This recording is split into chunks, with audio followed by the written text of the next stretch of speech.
Praise lord. దేవుని నామానికి మహిమ కలుగును గాక. దేవుణ్ణి మనం ఎందుకు స్తుతించాలి? మనం ఎందుకు దేవుణ్ణి స్తుతించాలి అనే ఒక అంశం నిమిత్తం ధ్యానం చేసుకుందాం. ఆయన ఏమై ఉన్నాడో దానిని బట్టి దేవుణ్ణి స్తుతించాలి అని దైవ లేఖనంలో స్పష్టంగా వ్రాయబడింది. కీర్తనలు 47వ కీర్తన 6-7 చరణాల్లో దేవుణ్ణి కీర్తించుడి, కీర్తించుడి, మన రాజుని కీర్తించుడి, కీర్తించుడి, దేవుడు సర్వభూమికి రాజై ఉన్నాడు, రమ్యముగా కీర్తనలు పాడుడి. మనం ఎందుకు దేవుణ్ణి స్తుతించాలి అంటే ఆయన ఈ సర్వభూమికి రాజై ఉన్నాడు, ఆయన పరిపాలించే రాజై ఉన్నాడు కాబట్టి ఆయన్ని స్తుతించాలి.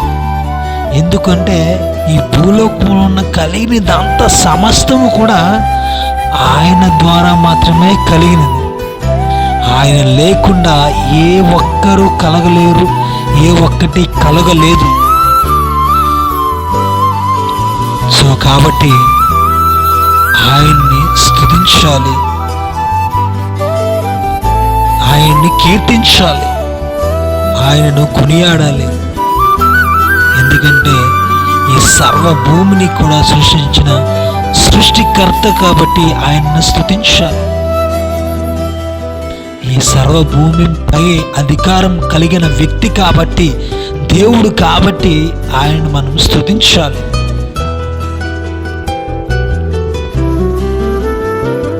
రెండవదిగా ఆయన చేసిన క్రియలను బట్టి ఆయన స్తుతించాలి. ఆయన చేసిన కార్యములు బట్టి స్తుతించాలి. మన జీవితంలో ఎన్నో అద్భుత కార్యాలు దేవుడు చేశాడు, ఎన్నో మేలులు మన జీవితాల్లో చేశాడు. కాబట్టి ఆయన మనం స్తుతించాలి. మనం ఏమాత్రం కూడా మర్చిపోకూడదు. నా ప్రాణమా యెహోవాను సన్నుతించుము, నా అంతరంగమున సమస్తమా ఆయన పరిశుద్ధ నామము సన్నుతించుము. నా ప్రాణమా యెహోవాను సన్నుతించుము, ఆయన చేసిన ఉపకారములలో దేన్ని మరువకుము. దావీదు భక్తుడు తన ప్రాణంతో చెప్తున్నాడు, ఏంటో తెలుసా? నా ప్రాణమా యెహోవాను సన్నుతించు, ఆయన స్తుతించు, ఆయన కొనియాడు, ఆయన సన్నుతించు. ఆయన స్తుతించడం ఏమాత్రం కూడా మర్చిపోవద్దు సుమా. ఆయన చేసిన మేళ్ళు, ఆయన చేసిన ఉపకారాల్లో దేనిని కూడా మర్చిపోవద్దు. నా ప్రాణమా మర్చిపోవద్దు అని దావీదు తన యొక్క ప్రాణంతో చెప్తున్నాడు. ప్రియ సహోదరి సహోదరుడా, మన జీవితంలో చాలాసార్లు చాలా అద్భుతమైన కార్యాలు దేవుడు మన జీవితం పట్ల చేశాడు. కానీ దాన్ని తగినట్లుగా దేవుని స్తుతిస్తున్నావా?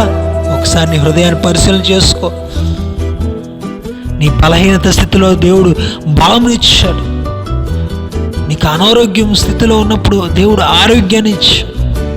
ఎన్నో యాక్సిడెంట్ల ద్వారా, ఎన్నో భయంకరమైన ప్రాణ పరిస్థితుల ద్వారా, భయంకరమైన వ్యాధులు రుగ్మతల చేత బాధపడుతున్నప్పుడు దేవుడు నిన్ను తప్పించలేదా? ఒక్కసారి గుర్తించుకో.